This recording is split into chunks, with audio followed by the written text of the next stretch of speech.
Hello, everyone. Welcome back to the Coe Show here at a new set. We're in a completely new location. This is not my room still.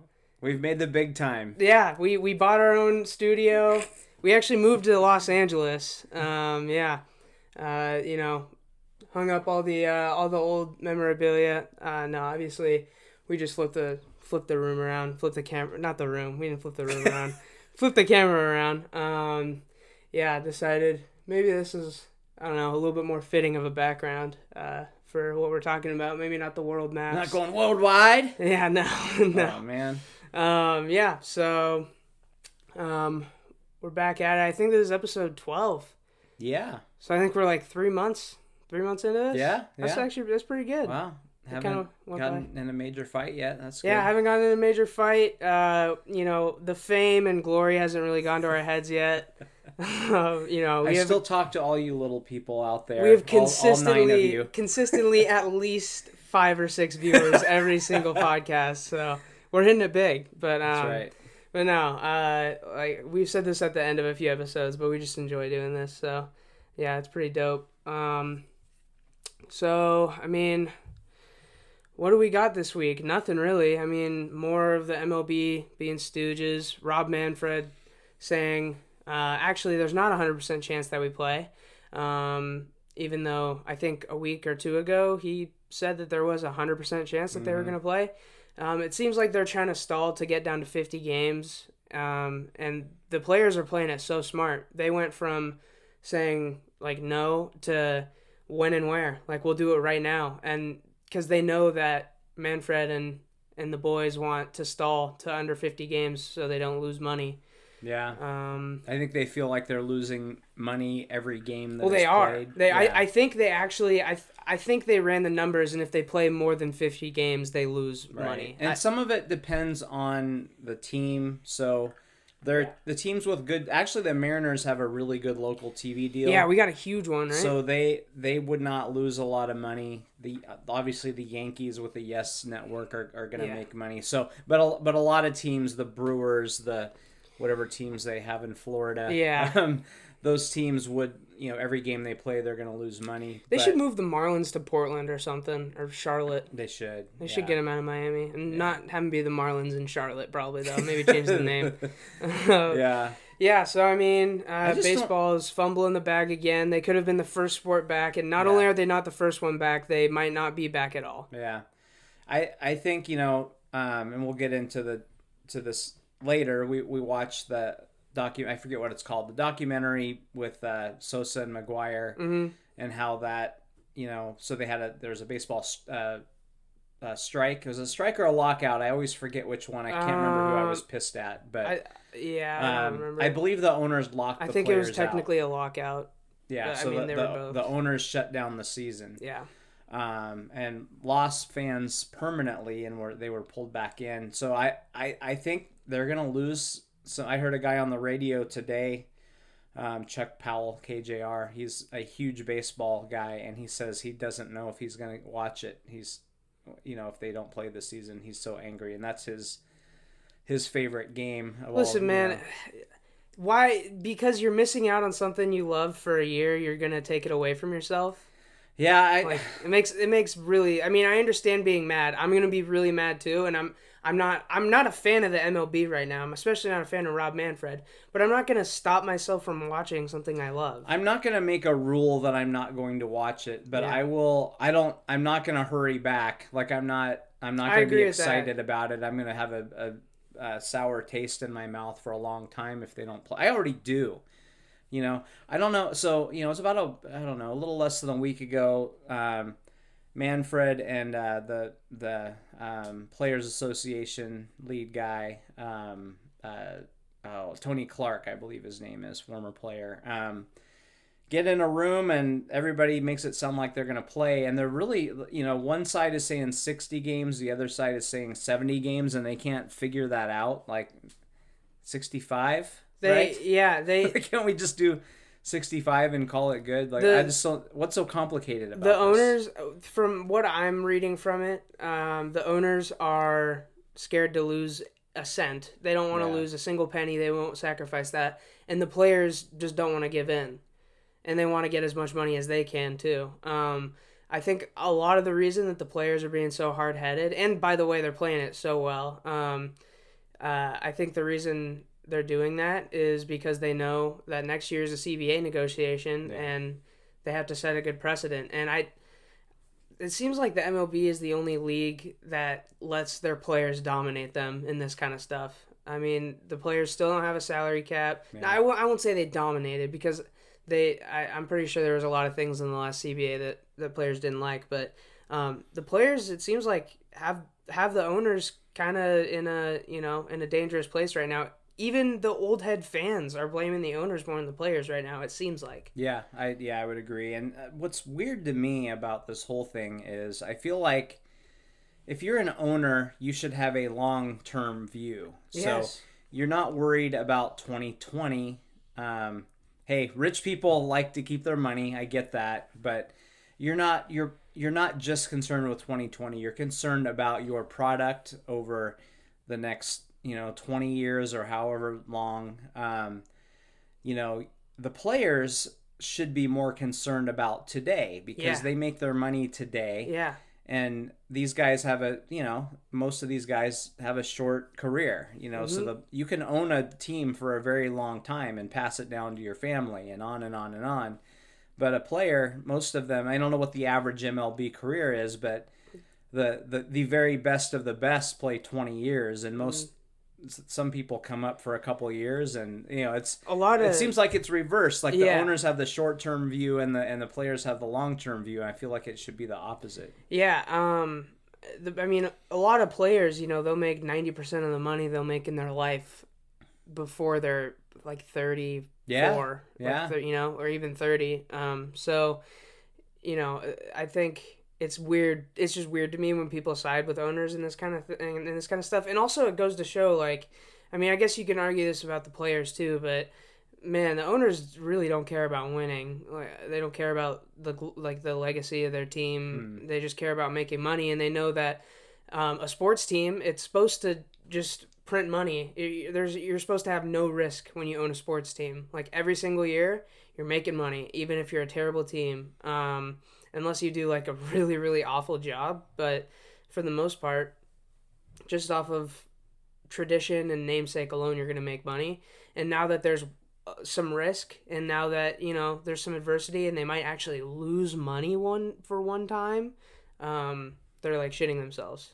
The reason that most fans side with the owners quite often is, one, the players are temporary in your fandom usually, and also everybody knows exactly to the penny what each player makes. Yeah. So you see their contract. You don't see, John Q. Billionaire, how much he makes each season, how much his franchise appreciates each season. That's bullshit to me. Like they should release the numbers for that. So you don't see that, and we see it a little bit, but you see you see a franchise valued at $1 billion or sell for $2 billion like the Clippers did, a couple of years ago.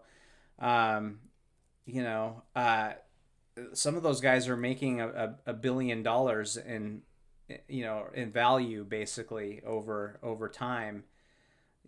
That's no player makes $1 billion. So I don't know. Yeah, I don't always get it, but I think it's what's in front of you. It's what's public. Yeah. You see the ESPN, scroll along the bottom saying what a guy signs for, and you're like, motherfucker, I would do it for meal money, but so it's just a different perspective. Yeah. I don't know. All right. We also got Kevin Thompson transferring to UW. Oh, we're going to the championship, baby. I don't know. I don't really follow college recruits and that kind of. I don't. Yeah. So I heard about it. Didn't know who he was, but have since done some research on it. So let me ask you this. I'm gonna put you on the spot here. Mm-hmm. When you hear dual threat quarterback, what image pops into your head? I mean, Lamar Jackson. Right. Yeah. Right. So, but probably not a white guy very often. No. No. Yeah, so that was the first... I thought of about 4 or 5 black quarterbacks before. Yeah. So this guy is, I think he's sneaky athletic. He's Okay. No. Nice.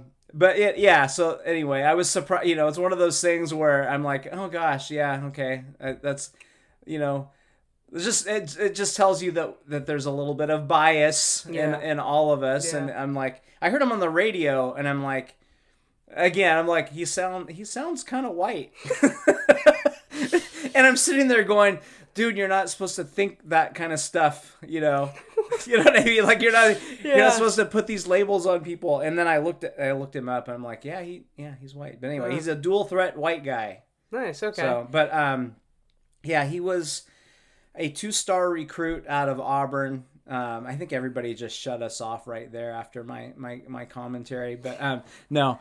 Auburn as in Auburn High School, not college. Like Auburn Riverside, maybe one of the, I think it was Auburn Riverside. It was one of the down in Pierce County, not the SEC school, not the SEC. Very different Auburn. He was a 2-star recruit, didn't have many offers, went to UNLV, tore up his shoulder. They basically said, hey, we think you should switch positions and play special teams. And he said no. Ended up at Sacramento State, which has been a joke program forever. They're what is it, FCS? You can't call them Division II. No, it's the same conference that Eastern Washington plays in. So, and then last year he's been injury prone forever. He will be.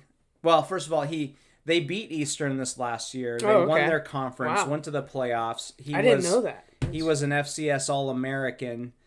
They played ASU fairly close and played Fresno State, fairly close. Beat Eastern, beat Montana. So he's fast. I mean, he's a legit athlete. I watched some of the film against Arizona State, and he looked good as an athlete. As a passer, it was mixed from what I saw. I didn't see a ton of accuracy. But here's the funny thing. He graduated from high school a year before Jake Browning did. He's going to be 25 years old. Oh, my God. He will be in his 7th year of college football after redshirting and getting 2 injury red shirts. So, local guy, to me... hey, they needed another guy in the room.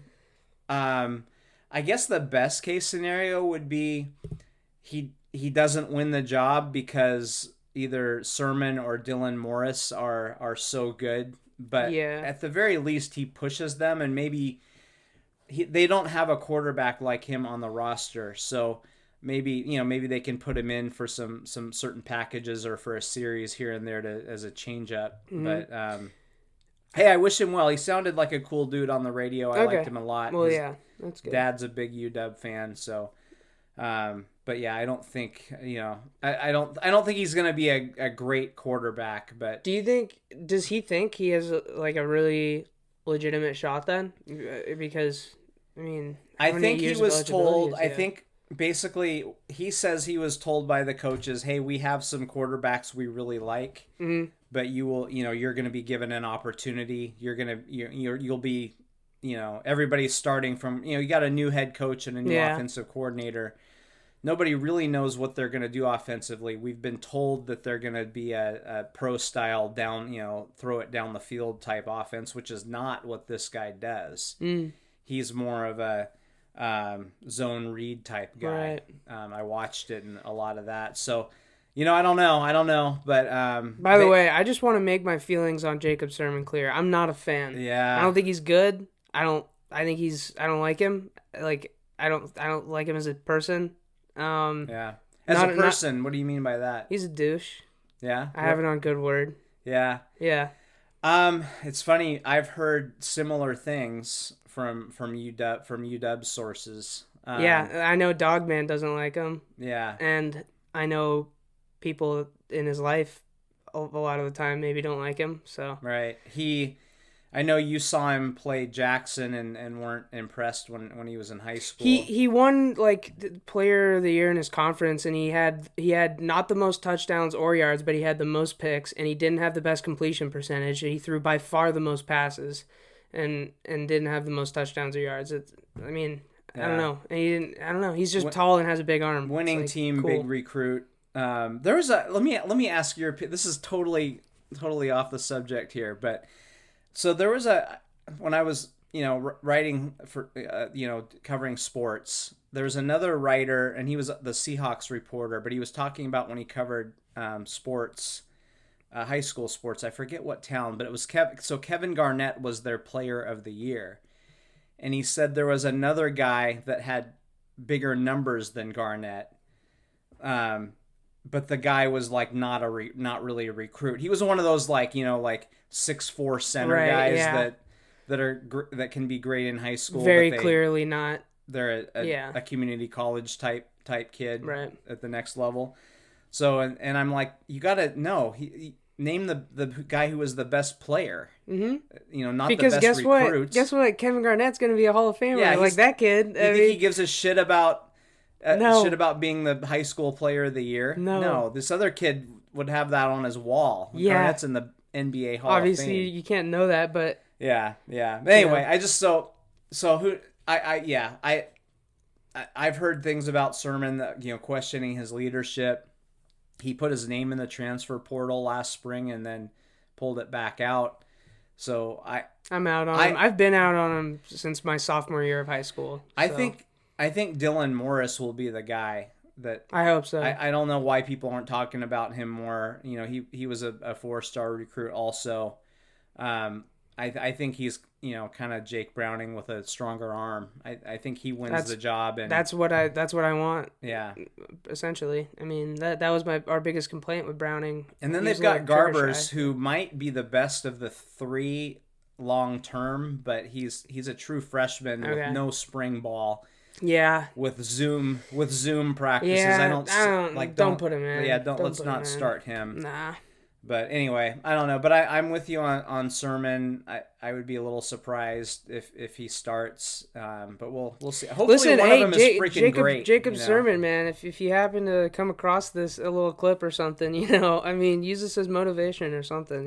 Go out and kill it. Douche. Yeah, don't be a douche. Sorry, no, I'm just sorry. I'm gonna have to ask you who your source is after this, because there's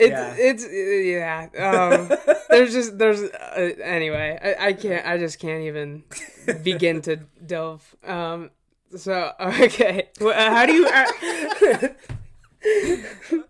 Oh my God! How do you feel? The three people watching this are like, "What is he covering?" I mean, they might know. I don't know. What is he? It's not like one thing. It's just come on, just tell us. There's nobody watching this. Okay, stop now. It's nothing. It really is nothing. Okay, how do you feel about transfers though, in general? Oh gosh, I have mixed feelings because. I think guys should be able to transfer because the coaches leave all the time. Yeah. And they recruit a guy, make these guys feel like the most important thing on earth, and then the next day they sign a bigger deal to make more millions somewhere else. However, I don't like it. As a fan, I don't like. As a human, I think that players should be able to transfer. As a fan, I don't want people to transfer. Yeah, I'm on the same page. We're already seeing I don't like it when hey, Kevin Thompson, good luck to you, but I don't like it when we've seen it at a couple places now. We've seen it at Oregon. Well, with him, he didn't have an offer here though, right? Like he kind of had to earn his way here. So I feel like it's a little different with him.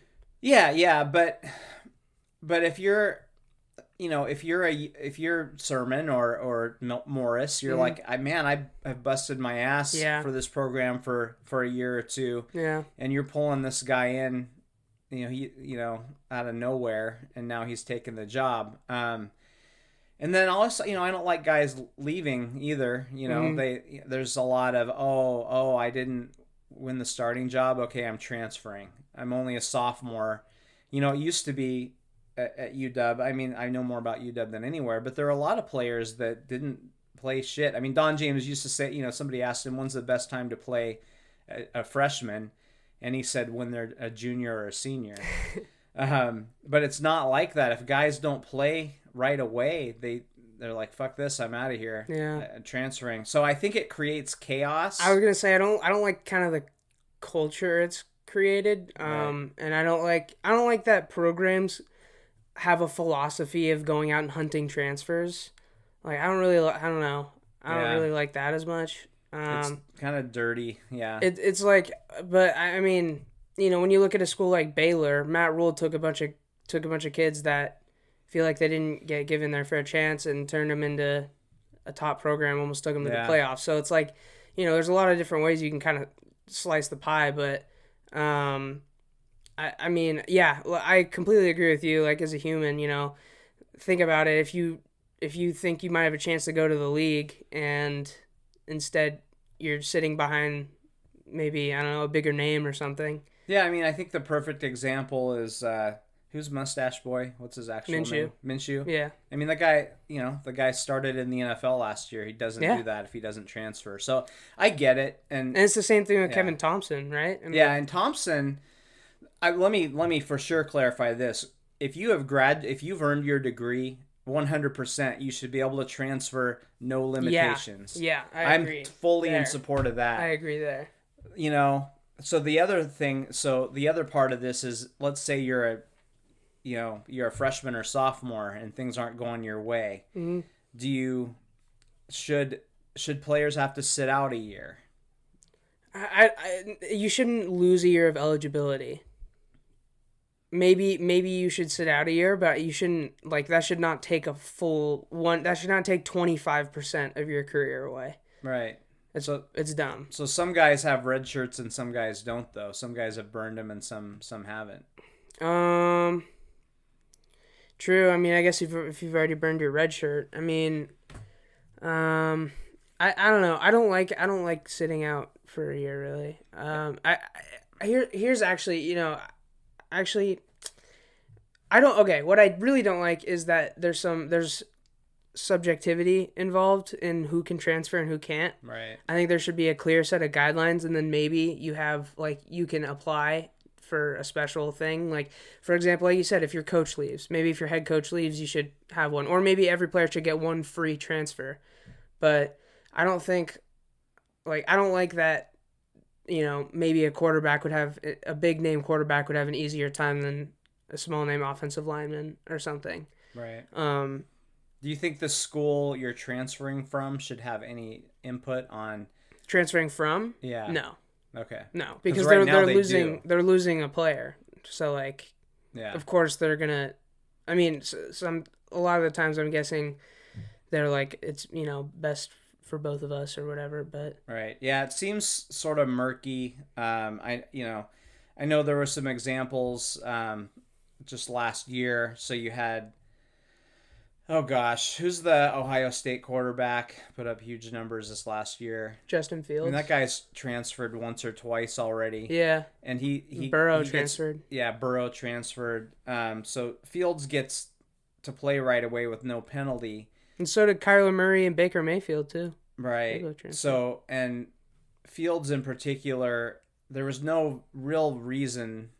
Yeah. Though, I mean, other than there was a football reason. Right. And then there was a guy, and I'm sorry, I don't remember the names or even the schools, but I think it was a Michigan guy. I could be wrong, though. But this guy wanted to transfer because I believe his mom was ill or something like that. Like, he had a family member that was ill. Oh, and he couldn't, right? That's why he wanted to transfer, to be closer to home. And they said, you got to sit out a year. So, yeah, I don't like... It's that kind of stuff that drives me crazy. I mean... So I guess I'm in favor of letting guys play right away, but you're gonna see a shitload of transfers. It's gonna be a mess. Could you not? I mean, I know maybe under like the current rules you can't, but could you make a guy sit a year but not lose a year of eligibility? Because that would show that they're committed to the program, right? Yeah, that wouldn't be so bad. Because if that's the issue, if you want them to show that they're committed or whatever, that's still one more year they're not in the NFL. Right. You know, because that, like, if you're taking a year of eligibility, like, the idea, I don't know, when you take a year of eligibility from someone, it feels like you're taking potential money out of their pockets, and I don't like that, especially when you're not getting paid already. So. Right. Yeah.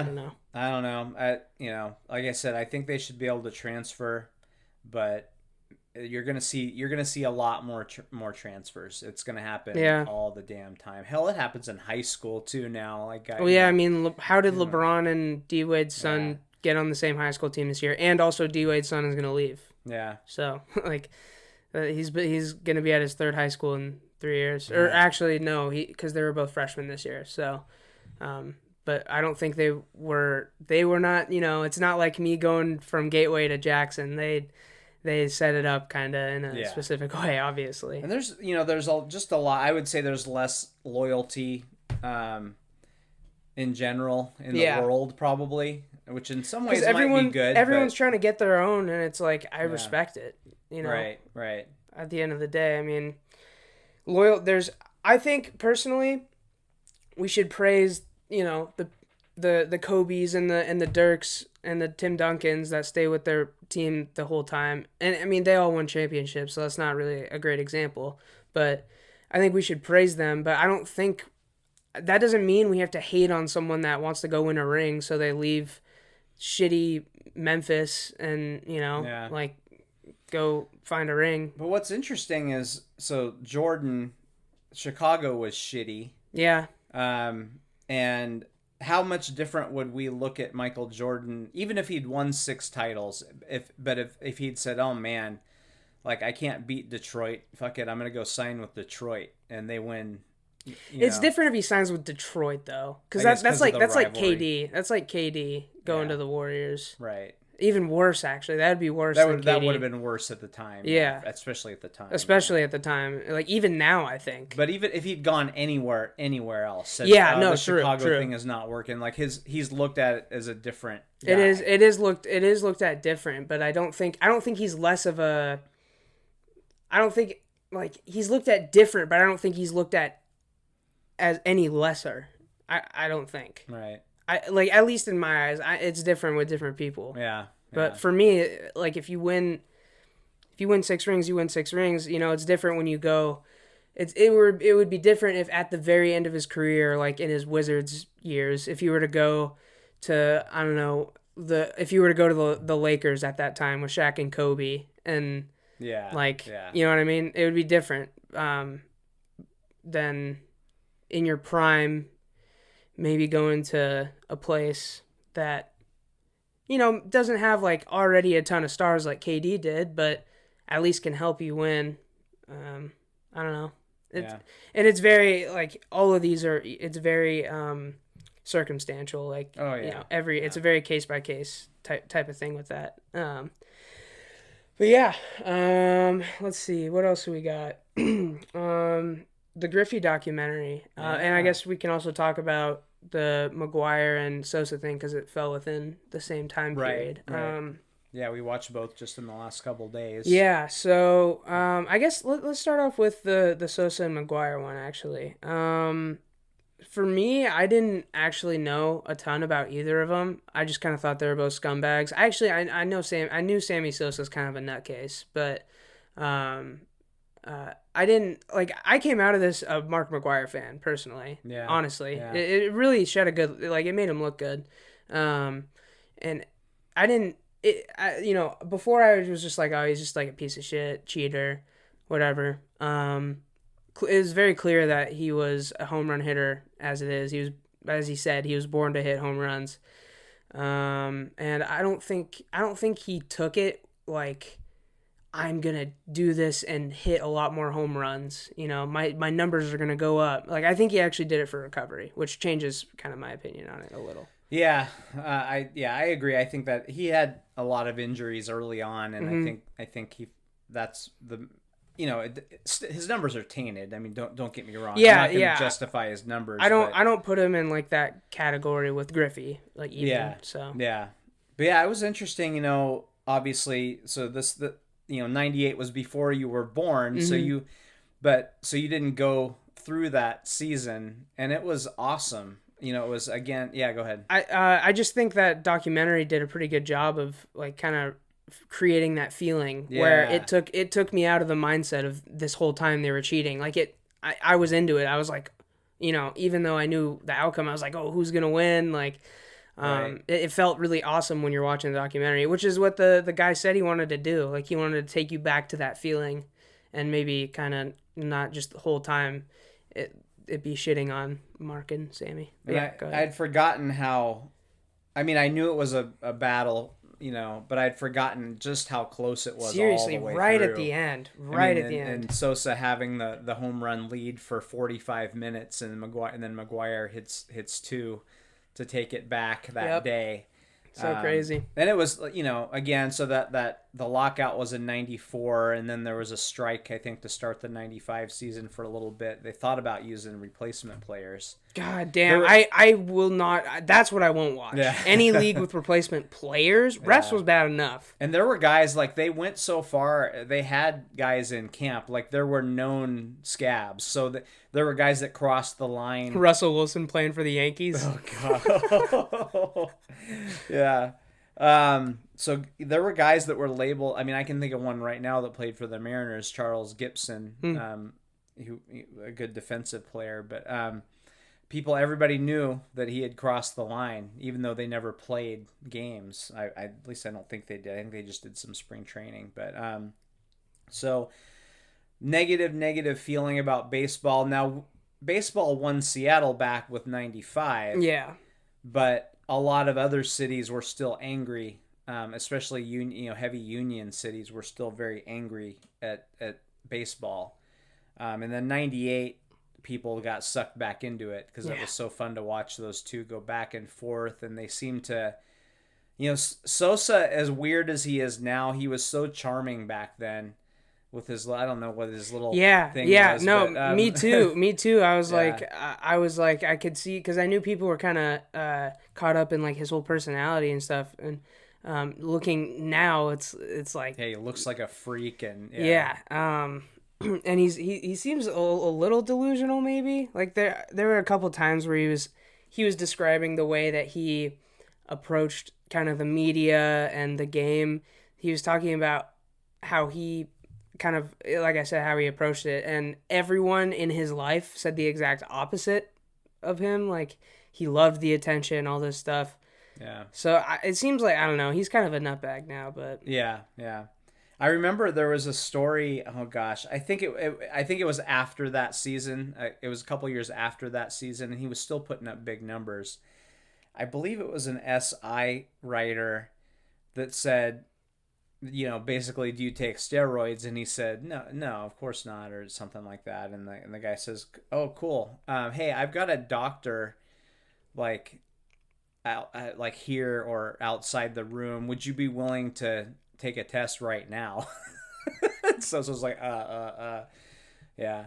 But yeah, it's interesting. And then, the other thing is that number 70 home run ball getting auctioned off for $2.7 million, and we were talking about how much is that worth now. God damn. Just that, it's so, first of all, the record gets beaten and then it's tainted. Yeah. And, he ain't getting $2.7 million for that ball now. Nope. Yeah. He's keeping it. It's not even worth whatever money he could get back at this point. He's just got to keep the memory. Just put it back in the ball bag. Yeah, seriously. Go hit off the tee. Oh man, but it was fun. It was a great. I enjoyed the documentary, and it was a really fun season. I didn't realize how cool the moment of Mcguire breaking the record was too. Yeah, I did not realize how awesome that moment was with him going up to Maris's family, and like the way, like just the camera angles that they got, like they were right there on the field, right with him. It looked like a movie scene. Yeah, it did. And his son. Yeah. Kind of goofy looking. Yeah, his dorky little son. It was really good. It created, like I said, kind of a feeling that it wasn't so negative, Yeah. It kind of had a good message of, yes, this is tainted. We all know it's tainted, and we don't really kind of keep it in the history books, but it was fun. So why don't we look back on it fondly? Because guess what? It was fun. Like the memories are still there. Obviously not for me, but but like for baseball fans, like that summer was one of probably the best summer of baseball. I mean, in however long, and probably since then, that like I don't know, there's probably hasn't been a better year of baseball. So I guess could Griffey have broken that record if he took steroids? You think? I mean, honestly, I mean, you never know, but I think so. It's hard to tell. It's hard to tell how much how much the numbers go up. But what we can confirm is Sammy Sosa's forearms blew up about 3 times the size of what they normally were. And he was about he was like a 30 home run guy. And he was like a 30. He was a base stealer too, so he was like a 30-30 guy. Yeah, and now he's hitting 60 and 70. So it really makes it seem like Griffey could have had 80. Genuinely, I think Griffey might have been able to have 80 if he took steroids. Because if you think of, like, the 3 dudes, Mcguire, Sosa, and Bonds, the 3 that were up there, all like they took steroids, and there's no one else that's been up there like that. Yeah. So has anyone else been? Who else has hit like 60 even? Oh gosh. Since Maris, like, I mean, has anyone hit over 60? I don't know. Here, keep talking about Griffey for a sec. Yeah. So with Griffey, I mean, I will always love that he was clean, or at least we believe he was. There's no evidence, and just looking at his body, and all that, it sure looks like he was clean. But I'll always be glad for that. His numbers are not tainted. Mm-hmm. He's one of the best players in the history of baseball when you consider defense and his offense as well. The funny thing, the thing that we all bury with Griffey is that he wanted out of here. Yeah. That hurts a lot. I just sort of, I don't know why I gloss over that. Mm-hmm. Like I should. Like, why wasn't he booed for that? Like, right. But I would never think of booing him. But part of me is like, why? Because he did it for his family, I guess. Mm-hmm. And, we accepted that. And we loved him so much that we accepted that, Yeah. But people hate A-Rod. Well, the Mariners offered A-Rod, less than half of what Texas did. Yeah, I don't hate on A-Rod for leaving the Mariners. Yeah, I mean, a lot of people do, though. They booed him for a long time. I mean, I guess, like, at the time, maybe... I mean, I don't know. Like, when you're offering half the money... Yeah. There's something about that guy. I think I've mentioned this before, but I did interview him a couple times. Mm-hmm. And he looked just empty. Like, he wasn't an engaging person to talk to. And it wasn't shy. Yeah. It was just like, this guy's just full of shit, and is like, he just looked hollow to me. He still kind of does. Like, I don't know. He just, every time he opens his mouth, it seems like he's full of shit. Yeah. Like, honestly, even when he's on TV now, it seems like he doesn't know what he's talking about. Like, even though he probably does. At least when it comes to hitting, obviously. So the guys that have had more than 55 since Maris, Griffey twice, A-Rod in 2002. So that's pre-steroids, I think. It's hard to say. Who knows? How many did he hit? 57. Okay. That was the most he ever hit, though. Okay. Luis Gonzalez, 57. That guy was. People think he was roided up. I would imagine he was 2001. So that guy was hitting him. Ryan Howard, I don't think he was on roids. Was he? I don't know. I don't think he was on roids. I think he was boy. A little too late. He was just a huge dude. Yeah. He's always been huge. He had 58 in 2006, and then you got 1938, 1932. So those are not since Maris. And then the one other than Babe Ruth, Roger Maris, Sammy Sosa, Mark Mcguire, and Barry Bonds. Giancarlo Stanton with 59 in 2017. Oh, yeah. He's the only one that's sniffed that record, or not Maris's record, that is, not the other ones. But so I mean, from spots, 6 up, it's all roid boys. So I mean, and Griffey's down at 17. I think he breaks it. I think he does. I mean, he hit 56, and he had 40 through, what was it? 40 through like August or something, or mid-August or something, that one year before the lockout. So yeah, no, I think he does it. Yeah, no, he probably would have. Yeah, beast. Love, just man, he was so much fun to watch. You know, I wish I could have watched him. Yeah, I wish I could have watched him. My goodness. I wish I could have watched him in his prime.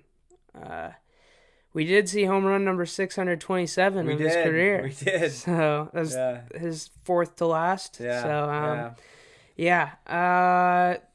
what? I think that the thing about first of all, we talked about this before, but Jordan asked Griffey for his autograph. Yeah. Like, how many people do you think Jordan asked? I think since Jordan went to the NBA, since he was drafted, I think maybe that was the only person that he has ever asked for his autograph. Yeah, but Griffey was like a Jordan, and in terms of popularity and transcending the sport, getting a shoe deal, which baseball players didn't get. That's so nuts. Everybody.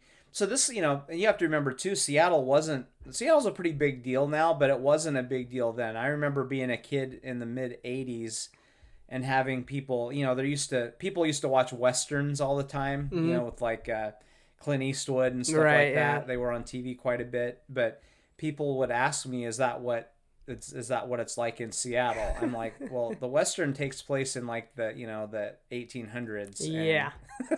Not quite. Like, people had no idea, but so Griffey really, people didn't know where Seattle. Well, Griffey didn't know where Seattle was when he got drafted. Yeah. But anyway, so the world has changed a lot since then, but he really did help put Seattle on the map, and was just, again, just loved watching him play. He seemed to really just love the game. Yeah. So we already discussed this, but would you rather see Griffey hit 80? We're not even going to say break the record of 73. We're going to say he hits 80 home runs on steroids, or would you rather have him, whatever legacy he has right now, plus the unknown of who knows if he gets injured as many times. Maybe when he comes back to the Mariners in 2009, he's still a productive player. Yeah. You know what I mean? Boy, the easy answer is of course not, but how much fun would it have been if he had been really in that race? In that 3-man race, and if he tops it off with 80? Yeah. There's part of me that's like, that would have been so much fun that I would have been willing to deal with the fallout. For me, there's absolutely nothing to gain for me, so I'm obviously going to say I want Griffey's legacy to remain what it is currently, but because I was -3 years old at the time, so -2. Yeah, no, I'm proud to say that as far as we know, he was clean and was still one of the greatest of all time. But yeah, that would have been fun. Yeah, for sure. God, yeah. Oh man. And then with him, I've said this to a lot of people, but he always had a little bit of a gut on him. I don't think he worked out a lot. I mean, he worked a lot on hitting. He worked on skill stuff, but he wasn't always in the greatest shape, and that you can get away with that. A lot of people can get away with that, but when you hit 30, like, every pound hurts you. Yeah. That's more tug on your hamstring, which he had trouble with. That's more tug on your knees, which he had trouble with. More weight when you land on your shoulder. Yeah.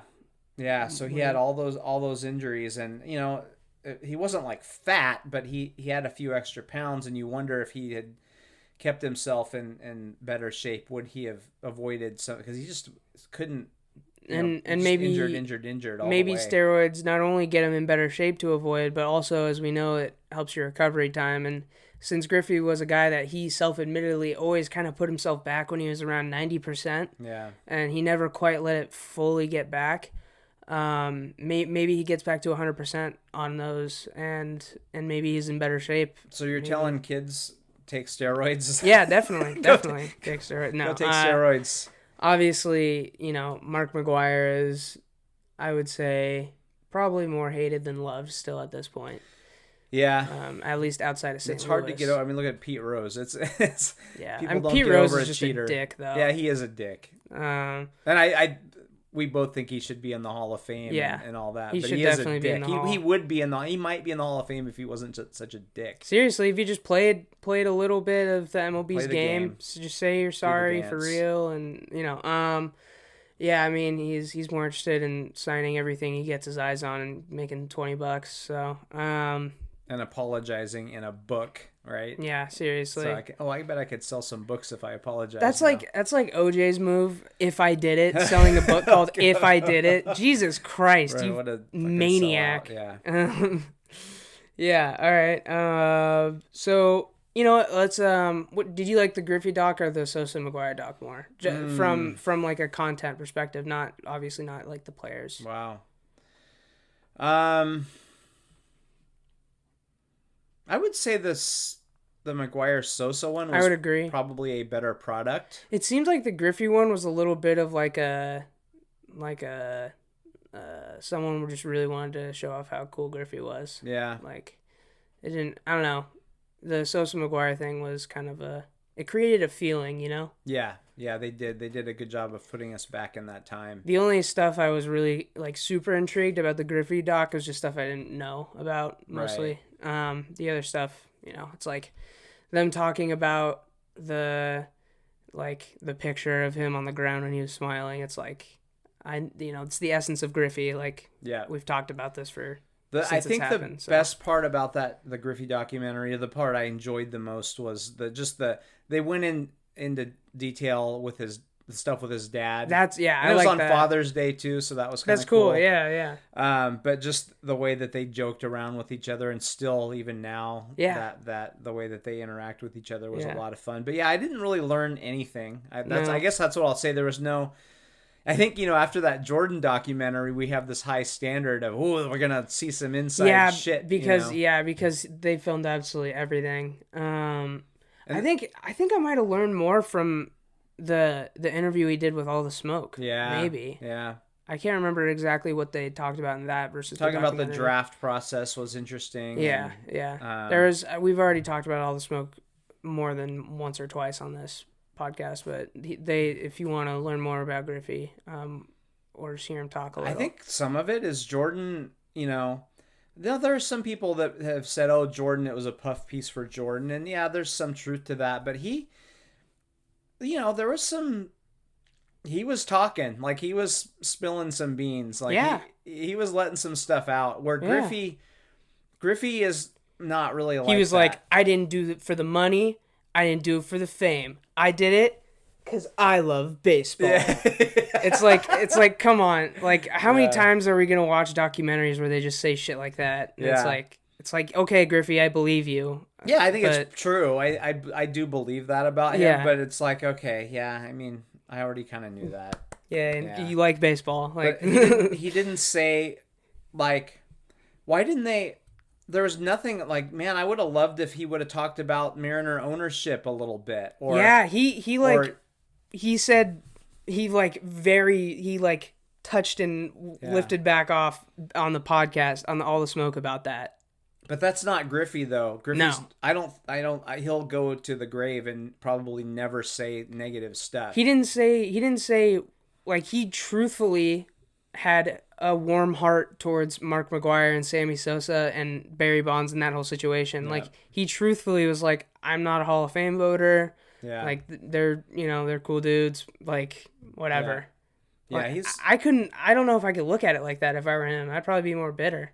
Yeah, and there's some, with Griffey, there are some reporters, like, Griffey could be a little moody. Mm-hmm. So there's some reporters that thought he was a jerk, but Griffey has said, if you approach me a certain way, I'm going to come back a certain way. So I think he did misread people sometimes too. So, but as far as so he could be kind of a jerk to reporters sometimes. Not real bad, but just like a kind of a bitch sometimes, to be honest. But you know, and then he would joke with them too. Like he would fuck with them just like he fucked with his teammates, and it was all in fun.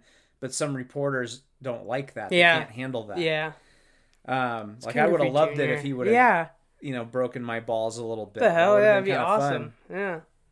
Yeah. But I've never heard Griffey say a negative thing about a teammate, a coach, ownership, and he could have many times. He could have blasted ownership for not doing things. Yeah. But even to this day, he and part of it, he does kind of work for them still. He does. That's true. He does have a relationship. He said on the All the Smoke, he said he's an employee. Yeah, so, which I didn't even know he's technically. It's an very employee. part-time. Yeah, I think he just does that so he can go in the locker room, pretty much. Yeah, I think that's the only reason. He just wants to be around the game, but he's not, super committed to it. But I think, but still, you would think he could, like, saying something about previous owners wouldn't be that bad, or or previous general, but yeah, that's just not him. He'll never, I don't think he would ever do that under any circumstances. He's just kind of, that's just not what he does. I hope we see some athletes on their deathbeds just say reckless shit. Like I hope LeBron, when he's like really, really old, just lets it fly. Just everything he's experienced, all the people he really actually doesn't like, but he has to save face.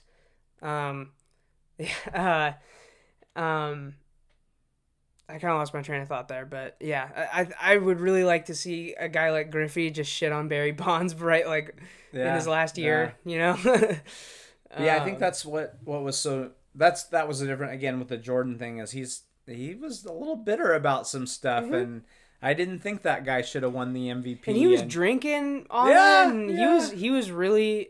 I was very surprised to see him so relaxed and comfortable just saying shit. Yeah. I think at this point he knows. I think at this point he's realized that nothing he can really do or say, unless it's actually hateful, can affect his brand. Yeah. It just adds to the legend of Michael Jordan. Even if he comes off as a little bit of a dick, punching Steve Kerr, like, that's just part of the legend. That's just part of Mike. I know you think LeBron is the GOAT, but did watching the Jordan documentary, did that make you close that gap a little bit? I mean, no, I don't think it made me close the gap. I think it I think it just made me more of a fan of Michael Jordan as a person. Okay. I knew it didn't change my opinion of the way he played. Gotcha. Okay. I like him for like America. It kind of did a little bit. He was just hot. People were talking about him again, and then they were watching his highlights, and then they were looking at his stat lines. It's just, I think it just kind of revitalized the conversation about him. Gotcha.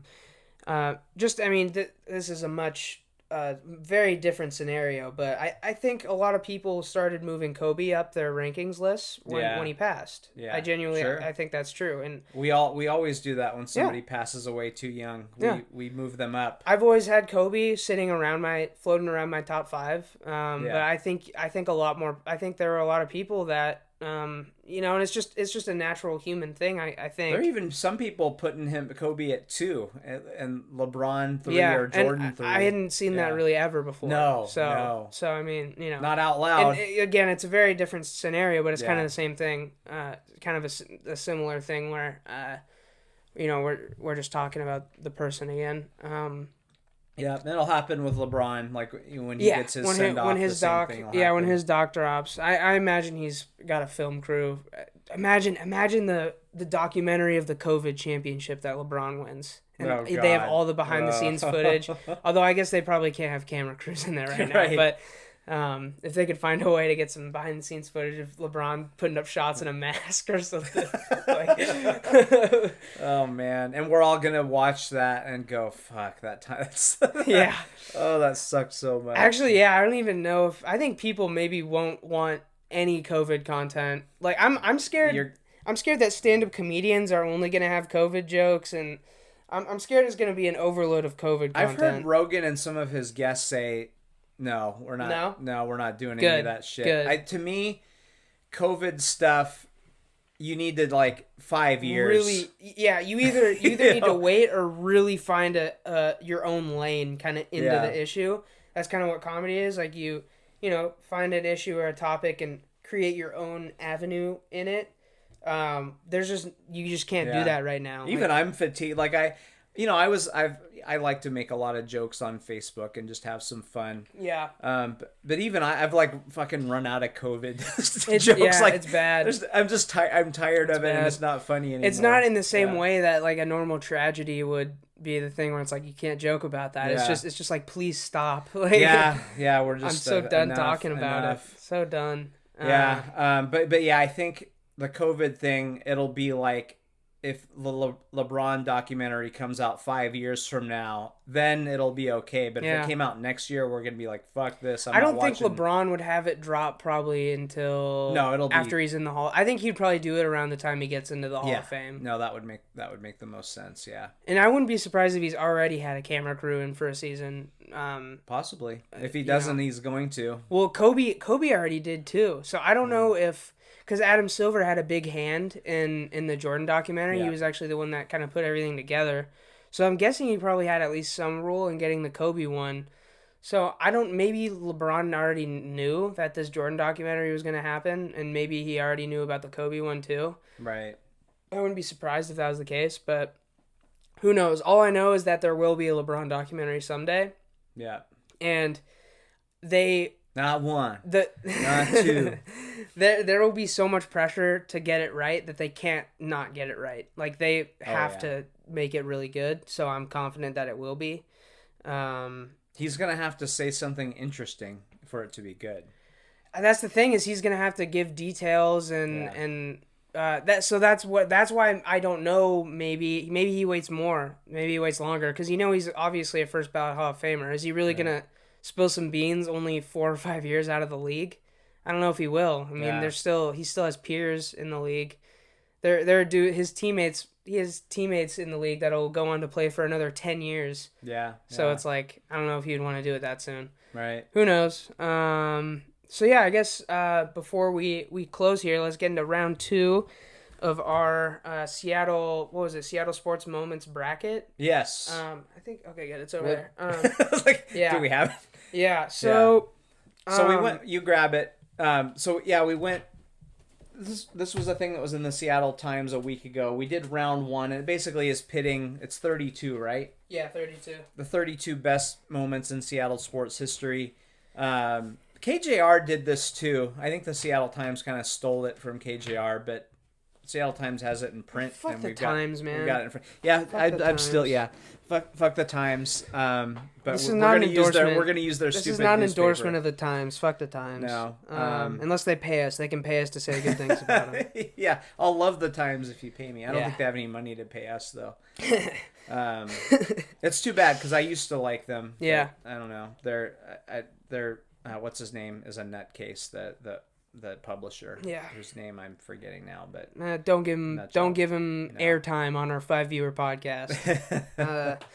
Yeah. All right, so we got Edgar's double, and for you it's Edgar's double versus Stewart winning the championship, Breonna Stewart winning the championship with the Storm, and for me it's the back-to-back Griffey blasts, which is actually funny because it's topical. It wasn't when I chose it, but I mean it's Edgar's double. Can I change my answer? Either way, Edgar's double. Yeah, now I'm I have the emotion of the Griffey and Father's Day and and all that. The only I mean, and then you said Stewart, and I was like, who's Stewart? So maybe I made the wrong choice.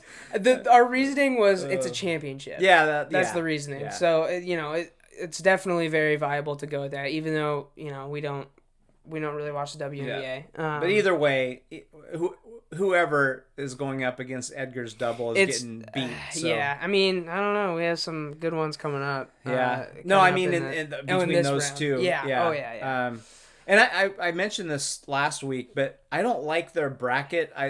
To me, there were matchups that I'm like, neither one of these should advance, and there are matchups where I'm like, these are both final eight, final four level. Seriously. In the first round. So I didn't like their bracket at like times. big unit. Like we had big unit coming in for relief versus Felix's perfect game. Yeah, that's ridiculous. And what are we doing? I guess they must have done that because they're both pitching performances. Yeah. But no. And Boys in the Boat is advancing. Yeah. Like yeah, what? Yeah. Anyway. Yeah, you could put Randy or Felix. Those matchup. You could make arguments that they could be touching Final Four, or at least close. Top 10 at least. Yeah. So So again, fuck you, Seattle Times. Fuck the Times, man. Fuck the Times. So okay, we got Sonics championship in '79 versus Frey's save, which is essentially, we'll just call it the moment that sealed the Sounders Cup victory. This is an easy answer for us. It's the Sonics. I mean, we're both repping the Sonics right now. Yeah. We've said it before. Sounders. I don't know if you can really call us Sounders fans because I couldn't name 4 players on the team, but we support them. I always wish them well. I'm always happy for, we know a lot of people. Hey, fuck the Timbers too. Fuck the Timbers. Fuck the Timbers. Fuck them. We obviously know a lot of people that are big fans, and I've been, so happy for them when the Sounders I'm just win. not a big enough soccer fan to call myself an actual Sounders fan. I'm not gonna rep them when I'm not gonna show up when they're in the finals and pretend I'm a fan. Exactly, yeah. I will say it was a good job by us not being like, oh, we're Sounders fans. Yeah, we did a good job. I'm like, I watch it, like I'm happy for them, but I'm not gonna become a fan because of their success. I think that's pretty cheap. So. Yeah. Which I might do that with the NHL team. Full disclosure, I might hop on a bandwagon with the NHL team.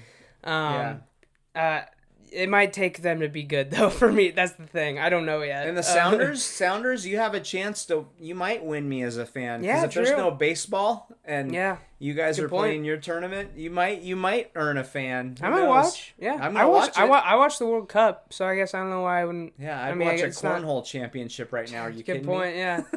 By the way, we should record an Aussie Football League game. It's not rugby. Oh, yeah, it's different. Yeah, it is different. Yeah.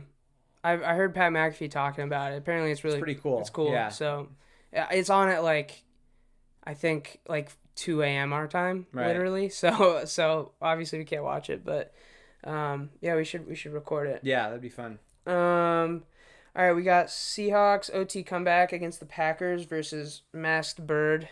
I mean, it's gonna be the Seahawks going to the Super Bowl and winning on an overtime. Sue Bird thing was great, and she's legend. My favorite women's basketball player of all time. Me probably. too. Yeah, me too. She's great. Yeah. She's a stud. She's tough. Mm-hmm. Great player. Long career. Love her. But I'm sorry. I gotta go football on that one. Yeah. All right, we got Isaiah Thomas cold-blooded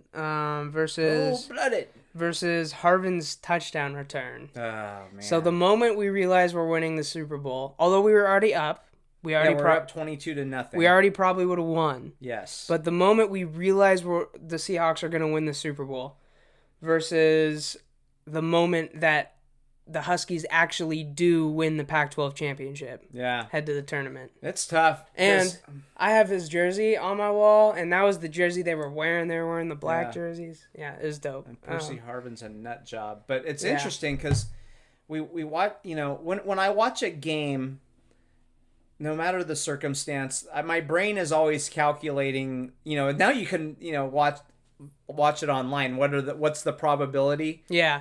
But my brain has kind of always done that, and it's probably grossly inaccurate. But I sit there and I'm like, okay, this would have to happen, this would have to happen, and this would have to happen. So when I watched that Super Bowl, we're up 22-0, and I'm like, they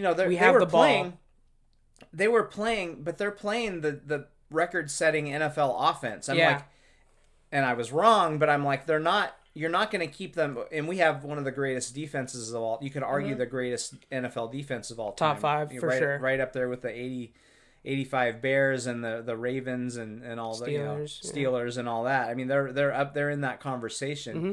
But I'm like, you got Peyton Manning and a record-setting offense, they're not going to, I'm like, I could see 3 touchdowns. Like, bad things could happen. And the thing is, like, we had the balls too, though. So it was like we had to give up the ball and then let them score, give it up, let them score, give it up, let them score. So it's unlikely, but when Harvin brought that back, I'm like, it's fucking over. They're not scoring 4 touchdowns. I remember you looking at me and saying, like, we won. Like, that's it. Like, and I don't usually do that early in a game. No, you never do. I don't recall you ever doing that another time, unless it was against maybe like Sac State. But my Sac State. You know, that's the only other time. But my brain is like calculating and going, they're not scoring 4 touchdowns and shutting us out. Not only would they have to score 4 touchdowns, but they were cold to begin with. Yeah, so it's like they have to not only score 4, which is a lot in a half. That's a shit ton of points to score in a half.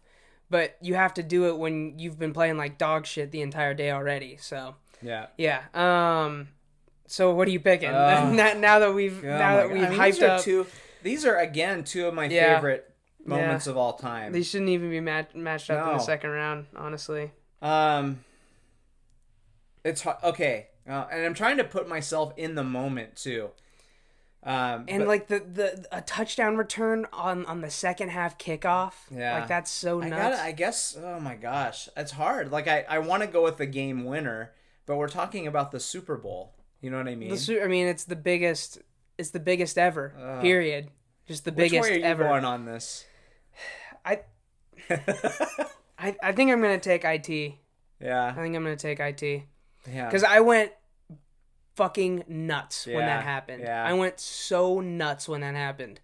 And I was obviously, so excited when Harvin returned the touchdown, but we still had a whole half of football to go. And it was more like relief, like I can breathe. Because it was we already had the excitement of being up 22-0 and the first play being a safety and all this stuff. It was a sigh of relief more to me, and I wouldn't say that was like a better moment than him hitting a game winner, Yeah, and that put them in the tournament too. Yeah, they wouldn't have been in the tournament. Yeah. I think I'm gonna have to go with you and say IT. It's really tough. It's so hard on that one. But I think in that moment I was more excited about that than the Harvin return. Yeah. So I'm gonna go. I'm like kind of the tiebreaker for me is the dude. Yeah. Seriously. Seriously. I like IT. We saw his jersey go up. Yeah, I gotta go IT on that one. All right, we got the tip, which is I think maybe my favorite sports play of all time. Maybe. Yeah. That I've seen at least personally live.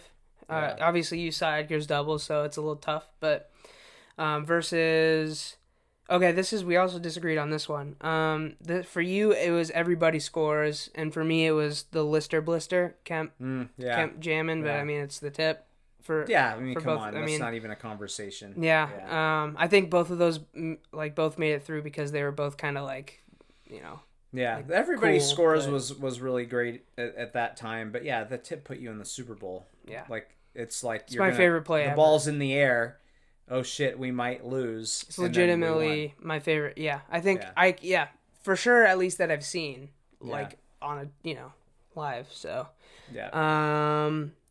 So we got Smelling Roses, which was 92, right? Yeah. And then we got Plum claiming the record. Yeah, football. Yeah.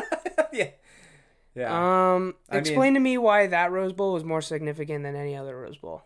Well, was it? Yeah, so that was the 91 team. Oh, okay, yeah. It was 92. Okay, yeah. So they won the...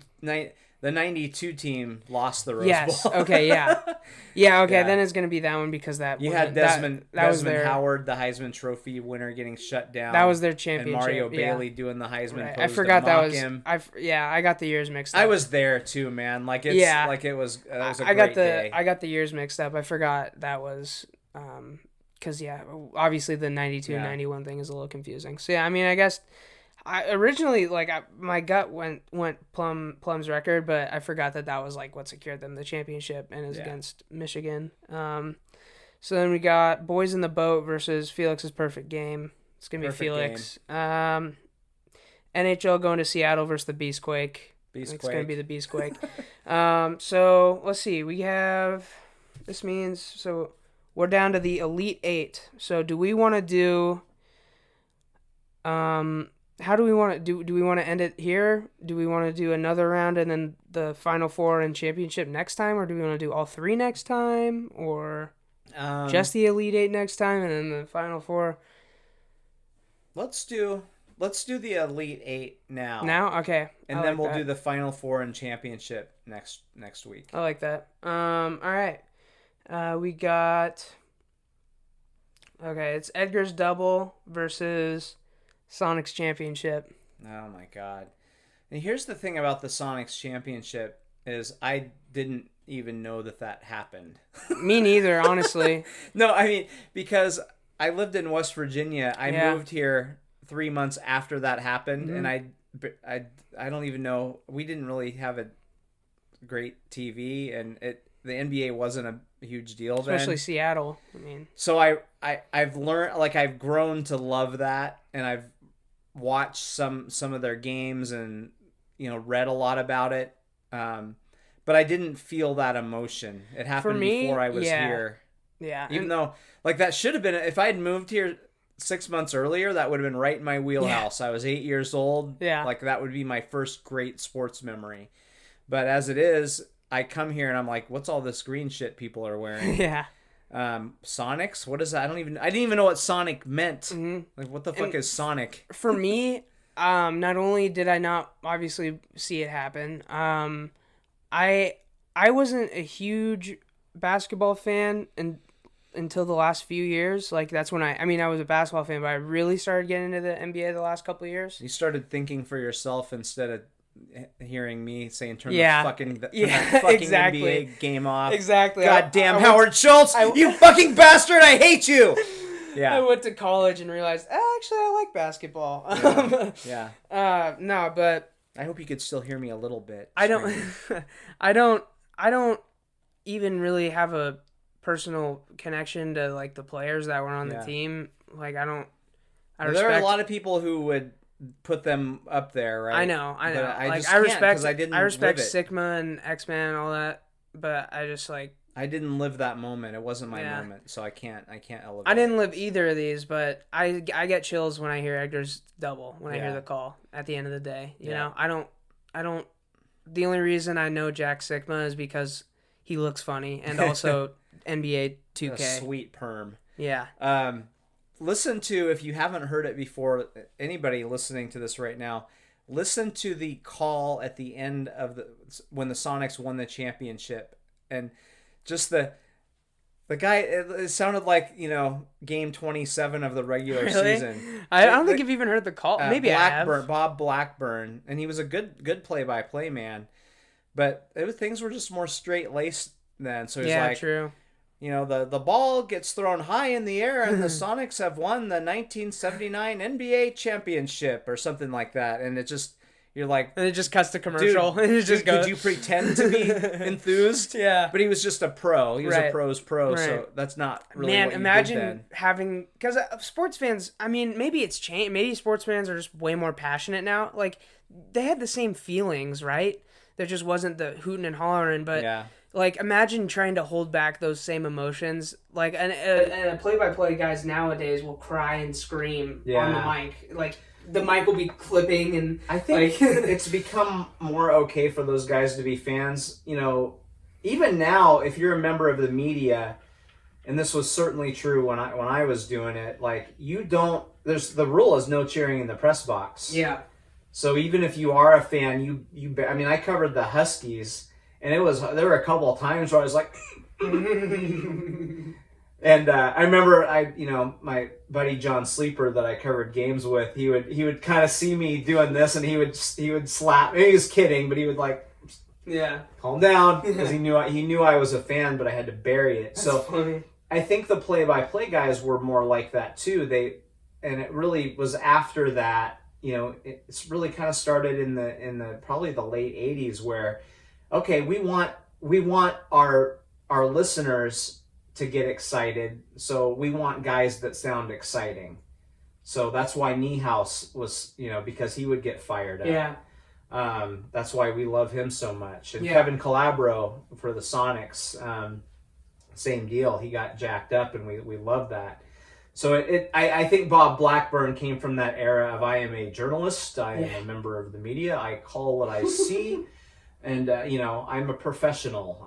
I'm not a fan. I am a professional. Where play-by-play guys now, they admit they're a fan, and that's okay. Where it wasn't as much back then. Yeah. All right, we got.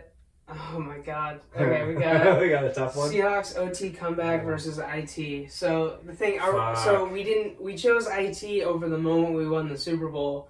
Are we gonna not choose him over the moment we won the NFC Championship? Oh man, it's different, obviously, because it's the same. Like these are both game-ending plays. Like these are both securing championships. If we're talking about, it's hard. So with that game, the game against Green Bay. If you're talking about the whole sequence of ridiculous things that had to happen for them to win that game, really it's one of the most absurd comebacks of all time. Yeah. When you think about what had to happen, all the things that had to happen, the ridiculous 2-point play to Luke Wilson, I think it was, where Wilson is like running around and it looks like he just fucking chucks it and prays. Yeah. And then... then you have the tight end dropping the ball on the onside kick, and then the post route to Jermaine Kearse, who actually kind of beat someone. Perfect throw by Russell Wilson. So that sequence, to me, I put that above IT. But are we just talking about the moments? Here's the thing: it's called Seahawks OT comeback. Okay, then I pick that one. If we're going off the direct. Fuck the times. They shouldn't have worded it like this. Yeah. I mean, I guess it's kind of hard to be like this specific catch that Jermaine Kearse made, but if it's just the catch, no, like I would go IT. But if you're talking about the OT comeback, I think I agree. Yeah, it changes it because of the sequence of crazy events. What are we picking then? Because how do we want to define it? I think if we define I think moment in sports is defined as one play. One play. I think, right, yeah. Okay. Right? A sports moment is one play. Yeah, I guess so. Because that's a comeback is like it's like an event. Yeah. That happens during a game. Man. So we're comparing... Because there's a moment when a comeback starts. Right. So we're defining this as a post route to Jermaine Kearse. That's what we'll do. Because that's what came to our minds, right? Yeah, that play came to our minds. I'm going to go... Here's the thing. The game was probably already won before that play. So... True. They could have still driven down the field and won the game. Yeah. It was overtime. That's a good point. IT, you hit the shot, you win. You miss the shot, we were down, you right? lose. We were down, yeah. So, yeah. Yeah. So I think I'm taking IT. I gotta go IT, but it's tough. It's tough. The whole event of that game is above the IT shot, but we're not... Like, I don't even remember the sequence before the IT shot. I don't remember Was it crazy? Like, I mean, no idea. Was it back and forth? It could have been. I don't remember. I don't remember much about it. I don't remember almost anything about that game other than the shot, honestly, for some reason. Yeah. So, yeah, I guess we'll take IT. So then we got the tip versus the Rose Bowl. Fuck. So, okay. God By the way, I did not think Isaiah Thomas's shot would make it to the Final Four. No, I didn't either. It's all about the matchups, baby. True, yeah, true. I said this last time, and I'll say it again. When the Huskies won that Rose Bowl, we didn't know that they were going to be champions because we had to wait for the vote. So it was exciting. It was awesome. I was there. One of the greatest days of my life. Top 10. Mm-hmm. Just ahead of you being born. I mean, behind. So, but we didn't know. We didn't know what it meant. We didn't know what that went. And it was, again, it was great. But they'd won the Rose Bowl the year before, so it wasn't the first Rose Bowl in 50 years, or you know what I mean? Yeah. So it's like, yeah, we won another Rose Bowl. This is awesome. What is it? We're all waiting to know what that means. Mm-hmm. So that's one of the things that the polls, when you decide a championship with the polls, it takes away from that championship moment. Yeah. It's like watching an NFL play, and then you're looking for, are they going to review it? Are they going to challenge it? Yeah. And you're like, you can't. You're like, Yeah. You're waiting to get excited. You're like, I don't know. Yeah. Can I get excited yet? Yeah. It was kind of like that. So, I'm taking the tip. I have to take the tip, because of that. If it had been, if I had known when that game was over that they were national champions, I would pick that one, but I didn't know that. So as far as a moment goes, I go with the tip. And for me, I also like thinking about what I would have been feeling watching that Rose Bowl. I so wish I could have experienced that, but I didn't. Like I experienced the tip, and it's very near and dear to my heart. I was on the field. I was in uniform, man. I had my helmet on. Goddamn I had mouth. my cleats on, baby. Shut your mouth. And I played some damn good trumpet that day, so you shut up. All right, so we got Felix's perfect game versus the Beastquake.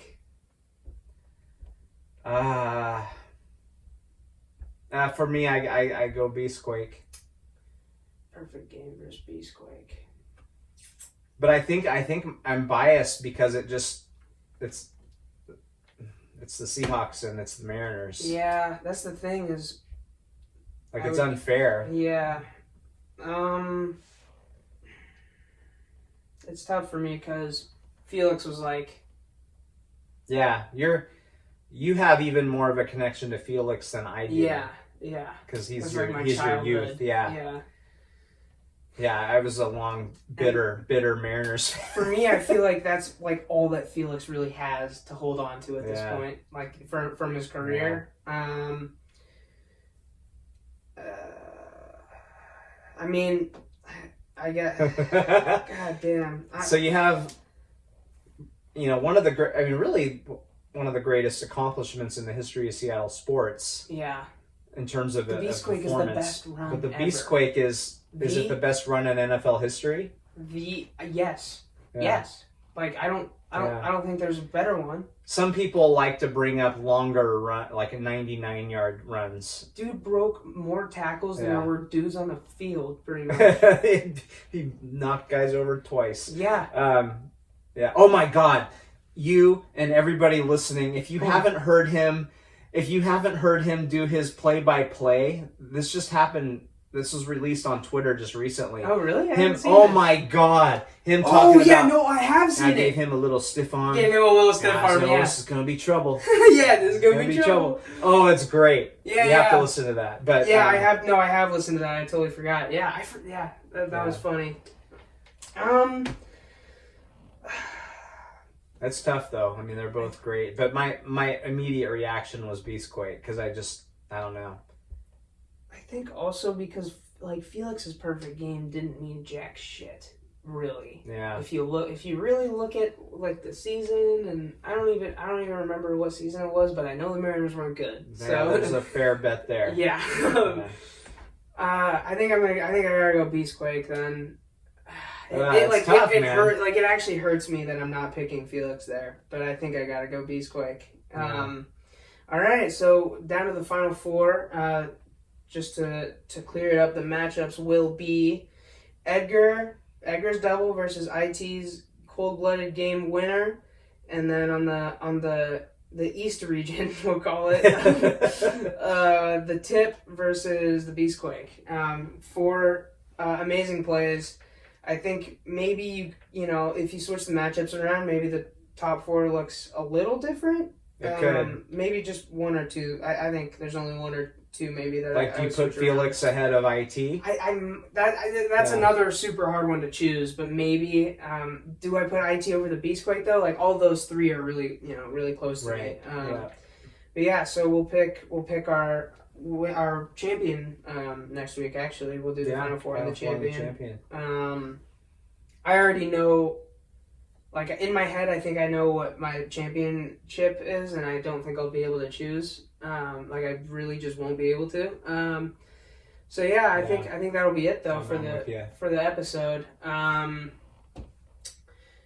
mean, if you made it this far, don't know why, but thank you. Check out the book. ebook on Amazon and hard copy on Lulu.com. Follow me on Twitter at Mason Charles Coe, at AaronCoe29 for him. I need to start doing this shit at the beginning of the podcast. No one listens this far. What am I doing? Word of the day is medium. If you text or call us medium, we will give you nothing, but we will appreciate you for listening this far. Medium, like the size of this John Brockman jersey. So, yeah. I mean, I guess, peace out. Yeah, thanks everybody. See ya. Cool. Well,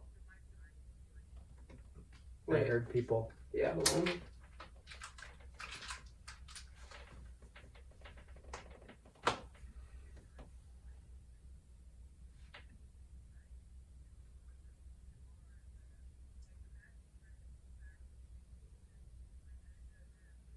And we fucked? The last logo we'll have to have bed audio. Okay. It cut off when we were talking about the play-by-play guys. Okay. So Sonic's winning in '79, I think, is what sparked that. So there's like not a lot. Okay, that's fine. So as long as we have the audio, that's totally fine. Yeah.